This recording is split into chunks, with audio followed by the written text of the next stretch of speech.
Hello friends. कल जैसा कि अपन लोगों ने पढ़ा था अकॉर्डिंग टू सिलेबस कि बालकों में खाने के प्रति सही आदतों का निर्माण कैसे किया जा सकता है और उसमें क्या क्या जो बातें होती हैं वो मैंने सारी आपको डिटेल में बता दी थी। अब आज जो अपन पढ़ने जा रहे हैं वह है शारीरिक विकास को प्रभावित करने वाले कारक फैक्टर्स। शारीरिक विकास को प्रभावित करने वाले फैक्टर्स इन्फ्लुएंसिंग फिजिकल डेवलपमेंट, मतलब शारीरिक विकास को प्रभावित करने वाले ऐसे कौन कौन से कारक हैं जिनके कारण शारीरिक विकास प्रभावित होता है। अब उसमें सर्वप्रथम अपन देखेंगे कि उसमें सर्वप्रथम जो अपन को देखने की बात है कि वो बात ये है कि सर्वप्रथम तो वंशानुक्रम आता है, जो कि अपन पढ़ चुके हैं कि वंशानुक्रम जो होता है हेरिडिटी, जो कि माता पिता से बच्चे को मिलती है। शारीरिक विकास को प्रभावित करने वाला सबसे महत्वपूर्ण एवं प्रमुख कारण है वंशानुक्रम मतलब हेरिडिटी, जो कि मैं आपको पहले भी बता चुकी हूँ। गर्भाधान के समय से ही माता पिता के जीन्स के माध्यम से शिशु में वंशानुगत गुण पहुँच जाते हैं। अतः बालक का रंग, रूप, स्वभाव, प्रकृति, शारीरिक गठन, लंबाई आदि का निर्धारण जन्म के पूर्व ही हो जाता है। डिंक मेयर के शब्दों में ये उन्होंने जो बताया है, एक डिंक मेयर एक जो कि बहुत ही बड़े बाल विशेषज्ञ थे, उन्होंने बताया है कि वंशानुगत कारक वे जन्मजात विशेषताएं हैं जो बालक के जन्म के समय हो ही पाई जाती हैं, मतलब माता पिता से बालक को मिल जाती है। अतः बालकों की शक्ल, सूरत, चाल ढाल, शारीरिक रचना, मुख की आकृति एवं शारीरिक विशेषताएं अपने माता पिता से काफ़ी हद तक मिलती जुलती हैं। तो एक तो ये प्रभावित करता है, अगर माता पिता छोटी हाइट के होंगे, काले होंगे, तो बच्चे में भी काफ़ी कुछ उसके आने के चांसेस रहते हैं। दूसरा आहार, जो कि अपन बार बार पढ़ते जा रहे हैं कि शारीरिक विकास न केवल वंशानुक्रम द्वारा प्रभावित होता है बल्कि भोजन एवं पोषण भी शारीरिक विकास को महत्वपूर्ण ढंग से प्रभावित करता है। जो कि अपन ने पढ़ा है कि अगर अच्छा पोषक तत्व नहीं मिलेंगे, अच्छे पोषण नहीं मिलेंगे अकॉर्डिंग टू उसकी एज, तो उसका शारीरिक विकास अच्छा नहीं होगा। अच्छे मिलेंगे तो शारीरिक विकास अच्छा होगा।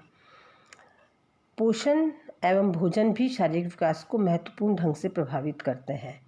गर्भकाल से लेकर जीवन पर्यंत तक मानव जीवन में आहार एवं पोषण का महत्वपूर्ण स्थान है। गर्भकाल में यदि माता को पूर्ण पौष्टिक एवं संतुलित आहार नहीं मिलता है, मतलब जब बच्चा माँ के पेट में होता है तब से ही, क्योंकि माता को भी ज़रूरत होती है और माता के द्वारा ही वह आहार ग्रहण करता है, तो इसका प्रभाव गर्भस्थ शिशु के विकास पर पड़ता है। अतः बालक का जन्म समय से पूर्व या प्री मैच्योर बर्थ भी हो जाता है। ऐसे शिशु के जीवन को जीने की संभावना भी कम होती है। इसी में गर्भावस्था में यदि माता को पूर्ण पौष्टिक एवं संतुलित आहार खाने को मिलता है तो गर्भस्थ शिशु का विकास अच्छा होता है। उसी समय जन्म के बाद भी शिशु को पौष्टिक भोजन की जरूरत होती है, जो कि अपन पूर्व में भी पढ़ चुके हैं कि किस किस प्रकार का आहार जन्म के बाद और जन्म से पूर्व का तो अपन ने पढ़ा ही था, उसके बाद जन्म के बाद का भी पढ़ लिया। क्योंकि बालक का पेट छोटा होता है तो जल्दी जल्दी खाली हो जाता है, साथ ही बालक खेलने कूदने जैसी गतिविधियों में बहुत ज़्यादा लिप्त रहता है, इसलिए अधिक ऊर्जा की ज़रूरत होती है। बालकों का बढ़ना तीव्र गति से होता है, अतः बालकों के पोषण पर पूरा ध्यान दिया जाना चाहिए। यदि बालकों को पौष्टिक भोजन खाने को नहीं दिया जाता है तो वो पोषण न्यूनता जनित रोग जैसे न्यूट्रिशनल डेफिशिएंसी डिजीज़ के शिकार हो जाते हैं। जैसे पहले भी मैंने बताया था, क्वाशियरकर, मेरास्मस, रतौंधी, स्कर्बी, बेरी रिकेट्स आदि। अतः उनका शारीरिक विकास अवरुद्ध हो जाता है। इसलिए बालकों को आहार में कार्बोहाइड्रेट, प्रोटीन, वसा, विटामिन, खनिज, लवण भी भरपूर मात्रा में होना चाहिए। आहार गुणात्मक एवं परिणात्मक दोनों होना चाहिए, मतलब उसमें गुण भी होने चाहिए और इस प्रकार के गुण होने चाहिए कि जो कि बालक के वृद्धि और विकास में सहायक, मतलब वो परिणाम भी उनके अच्छे हों। दोनों ही प्रकार से श्रेष्ठ होना चाहिए।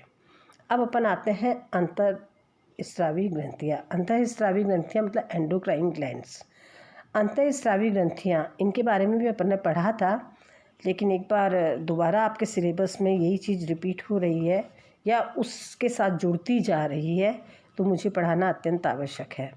अतः अंतःस्रावी ग्रंथियों से स्रावित हार्मोन भी बालक के विकास को महत्वपूर्ण ढंग से प्रभावित करते हैं। जैसे पीयूष ग्रंथि, जिसे पिट्यूटरी ग्लैंड भी कहते हैं, उसमें हार्मोन होता है जो कि ग्रोथ का हार्मोन होता है। पिट्यूटरी ग्लैंड के अंदर जो हार्मोन निकलता है, ग्रोथ हार्मोन निकलता है, जो बालक के बढ़ने पर, मतलब लंबाई चौड़ाई बढ़ने पर प्रभाव डालता है। यदि वृद्धि हार्मोन अधिक मात्रा में निकलता है तो बालक की लंबाई में बेतहाशा वृद्धि हो जाती है, और कम निकलता है तो बालक की लंबाई बहुत ही कम हो जाती है, जिसके कारण बालक बौना या ड्वार्फ रह जाता है।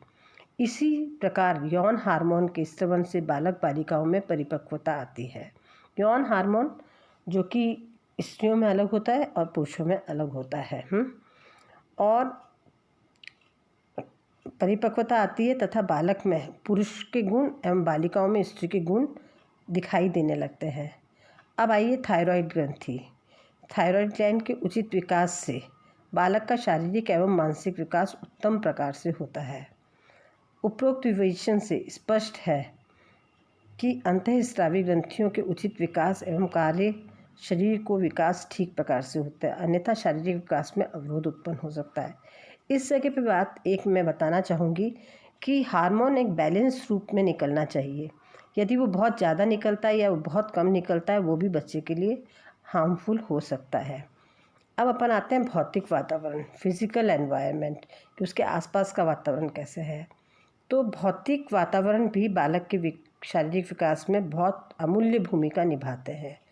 भौतिक वातावरण के अंतर्गत वे सभी बाल्य शक्तियों एवं कारक सम्मिलित होते हैं जो व्यक्ति के शारीरिक विकास को पूर्ण ढंग से प्रभावित करते हैं, जैसे जलवायु, हवा, धूप, वर्षा, खुला स्थान, जल, प्रकाश, आस पड़ोस का वातावरण आदि। बालकों के उचित विकास के लिए शुद्ध हवा, पानी की व्यवस्था होना नितांत जरूरी है। उन्हें खेलने के लिए खुला स्थान देना चाहिए या होना भी चाहिए। इसके अभाव में शारीरिक वृद्धि रुक जाती है। ठीक उसी प्रकार जिस प्रकार अधिक सर्दी या पाला पड़ने पर पौधे खराब हो जाते हैं, अधिक गर्मी एवं बरसात में भी पौधे फसल को बर्बाद कर देते हैं। जिस प्रकार से इन पौधे का और खेतीबाड़ी में असर पड़ता है मौसम का और जगह का, समय का, उसी प्रकार से बालक की वृद्धि और विकास में भी फ़र्क पड़ता है। अब आप देखिए कि मैंने जो पहले आपको बताया था, उसमें मैंने आपको बताया था कि जो बच्चे बहुत ही, जिसे कहते हैं ना, गरीब बस्ती, झुग्गी झोपड़ी में रहते हैं, बहुत घुटन भरे में रहते हैं, जहाँ धूप नहीं आती है, हवा नहीं आती है, तो वहाँ पर उनके कई तरह की बीमारियाँ और उनका विकास पूर्ण रूप से अच्छा नहीं हो पाता है। अब अपन आते हैं संवेगात्मक व्यवधान। संवेगात्मक व्यवधान मतलब इमोशनल डिस्टर्बेंस। इमोशनल डिस्टर्बेंस के अंदर ये होता है कि बालक के शारीरिक विकास को अवरुद्ध कर देता है। प्रयोगों एवं अनुसंधानों से यह सिद्ध हो चुका है कि यदि बालक लंबे समय तक संवेगात्मक व्यवधान का शिकार रहता है तो वह क्रोधी, चिड़चिड़ा, क्रूरताहीन भावना और उसके मन में भीतर समा जाती है। बालक जिद्दी, क्रोधी एवं चिड़चिड़ा हो जाता है। फलतः बालक का शारीरिक विकास भी अवरुद्ध होता है। संवेगात्मक तनाव के कारण पीयूष ग्रंथि से निकलने वाले हार्मोन के स्रवण में बाधा उत्पन्न होती है, जिससे बालक की लंबाई रुक जाती है। अब ये जो संवेगात्मक व्यवधान किस कारण से आते हैं, ये घर में लड़ाई झगड़ा हो रहा हो, घर का माहौल अच्छा ना हो, या उसके जो संगी साथी हैं वो अच्छा सा उससे व्यवहार ना कर रहे हो, या जिस स्कूल में वो जाते हैं वहाँ पे टीचर्स उसके साथ में या बच्चे उसके साथ में, या वहाँ का माहौल अच्छा ना हो, तो भी ये इमोशनल डिस्टर्बेंस उसको होता है। अब आइए लिंग भेद, सेक्स डिफरेंस शारीरिक विकास लिंग भेद के कारण भी प्रभावित होता है। जन्म के समय लड़के लड़कियों की अपेक्षा अधिक लंबे एवं वजन में कुछ अधिक होते हैं, परंतु बाद की अवस्था में लड़कियों की बढ़वार मतलब उनका बढ़ना तीव्र गति से होता है तथा वे जल्दी ही परिपक्व अवस्था को प्राप्त कर लेती हैं। लड़कों में शारीरिक विकास लड़कियों की अपेक्षा थोड़ी देर से होता है, पूर्व में भी अपन पढ़ चुके हैं, परंतु बाद की अवस्था में लड़के लड़कियों की अपेक्षा अधिक लंबे एवं मोटे हो जाते हैं। साथ ही इनका विकास लंबे समय तक होता है। अतः वयस्कावस्था जिसे कहते हैं ना कि बड़े होने की अवस्था, जो किशोरावस्था होती है, को प्राप्त करते करते लड़के लड़कियों की तुलना में अधिक लंबे एवं वजन में भारी हो जाते हैं।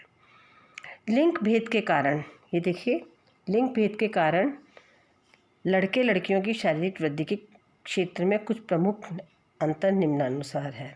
पहला, बाल्यावस्था तक लड़के लड़कियों की तुलना में अधिक क्रियाशील एवं शारीरिक शक्ति वाले होते हैं, परंतु प्यूबर्टी पीरियड आते तक दोनों की कार्य क्षमता एवं शारीरिक शक्ति समान हो जाती है, एक जैसी हो जाती है मतलब। परंतु इसके बाद लड़कों की शारीरिक क्रियाओं की योग्यताओं में तथा लड़कियों की घरेलू क्रियाओं की योग्यता में वृद्धि हो जाती है। अतः लड़के भारी से भारी काम करने में लड़कियों से कहीं आगे रहते हैं और लड़कियां घरेलू कार्यों एवं कलात्मक कार्यों में लड़कों से आगे रहती है। अब आजकल तो ये जो टेक्नोलॉजी बढ़ गई है तो लड़के और लड़कियों में इतना कोई फ़र्क नहीं है, लेकिन शारीरिक परिपक्वता और शारीरिक वृद्धि, विकास, लंबाई चौड़ाई, उनका वजन बढ़ना और लिंग भेद जो है, ये तो भगवान की दी हुई चीज़ है, इसे समाज ख़त्म नहीं कर सकता है। लेकिन जैसे इसमें लिखा है कि घरेलू कार्य, कलात्मक कार्य, तो घरेलू कार्य, कलात्मक कार्यों में तो आजकल लड़के भी लड़कियों से पीछे नहीं हैं। बाकी रही शारीरिक वृद्धि और विकास की बात, तो वो तो भगवान की देन है। फिर आइए, मांसपेशियां एवं अस्थियों का विकास भी लड़के लड़कियों में एक जैसा नहीं होता है। जन्म के समय लड़कियों में लड़कों की तुलना में मांसपेशियों एवं अस्थियां अधिक विकसित होती हैं, परंतु बाद में लड़कों में मांसपेशियों एवं अस्थियों का विकास तेजी से हो जाता है। इस कारण वे लड़कियों की तुलना में अधिक लंबे एवं वजन में भारी हो जाते हैं। फिर लड़कियों में यौन परिपक्वता मतलब सेक्स मैच्योरिटी जो होती है वो जल्दी आ जाती है, लड़कों में सेक्स मैच्योरिटी थोड़ी देर से आती है। पूर्व में बाल्यावस्था में लड़कियों के शरीर में वसीय ऊतकों की मात्रा लड़कों की तुलना में कम होती है, इस कारण वे अधिक कोमल और नाजुक दिखाई देती हैं। इस प्रकार से अगर अपन ने पढ़ा है तो अब आगे जो अपन है ना पढ़ेंगे कि पारिवारिक वातावरण, बुद्धि, रोग और शारीरिक दोष, सामाजिक आर्थिक स्तर और भी अन्य कई कारक हैं जो कि इस चीज़ को प्रभावित करते हैं, जो कि अपन नेक्स्ट लेसन में पढ़ेंगे। तब तक आप इनको याद करिए। Thank you.